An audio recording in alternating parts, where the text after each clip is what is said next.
Hello everyone, hope you guys are doing good. In this video, we will listen to a testimony of Sister Manila. She is a wonderful friend of mine. Like any one of us, as a kid, she attended the church, participated in different activities in the church. However, as she grew up, she lost the connection with God. Yet God's love remains the same, and He never leave her alone. And today she is studying theology, she is serving God faithfully. And through her testimony, she encourages us that it is never too late and God wants to write a new story. So let's listen to her testimony and I hope you'll be blessed.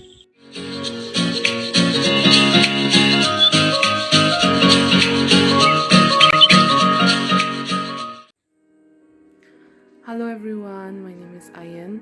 Thank you so much for giving me this opportunity to testify God's love in this short video. I raised up from a Christian home and from my early childhood, I really had a desire and a passion to serve God.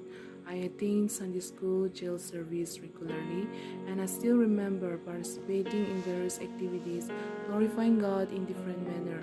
However, as I grew up, I was not able to live the life I was supposed to be. The commitment that I've made during my early childhood was all in vain because I found myself doing things which is not right in the sight of God as well as to men. My life became a maze and I start to complain God for who I am. I feel like I was rejected. I feel like I was unloved.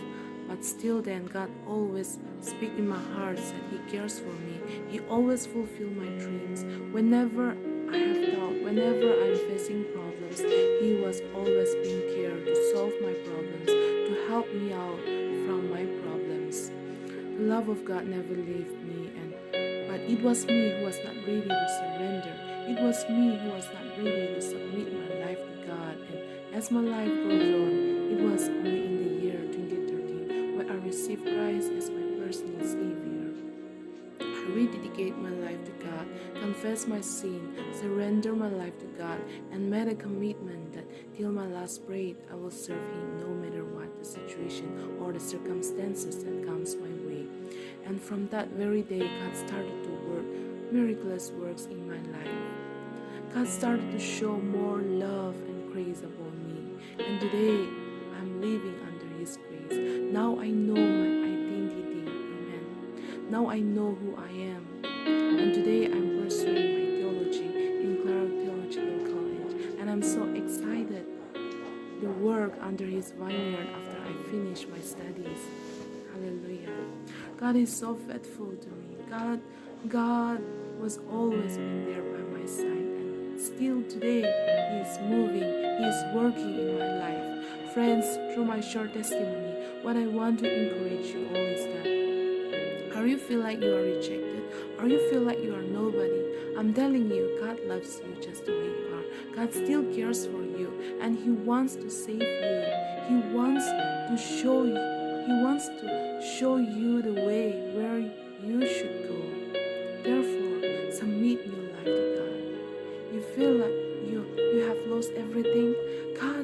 God wants to bless you what you have lost, and therefore there's freedom in His name. There's victory in His name.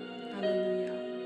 When we go closer to Him, He comes closer to us, and He's ever ready to whisper in our ears about our life, about the signs and wonders, what will happen next. Hallelujah. And therefore, through this short testimony, what I want to encourage you all is that God loves you just the way you are. You might be fallen so many times, but God doesn't care about it. God don't want to read your old testimony, old stories, but He wants to start a new stories in your life. And therefore, come, let's rededicate our life to God. Seek His kingdom first, then everything will be added unto us. The joy and the peace that we're searching, from our own understanding is for a short period of time. It will not last long, but the joy and the blessings that get from God is for eternity. And today I'm enjoying. Hallelujah. And therefore, brothers and sisters, you are not late. You are not late. You are not late for the kingdom of God. Today is the right day. Today is the right time where you can rededicate your life again and submit to God and receive the blessings that God has restored for you. Amen. I want to read out my favorite Bible verse, Matthew chapter 6, verse 33. But seek first the kingdom of God and his righteousness, and all things shall be added unto you. Amen. God bless you all.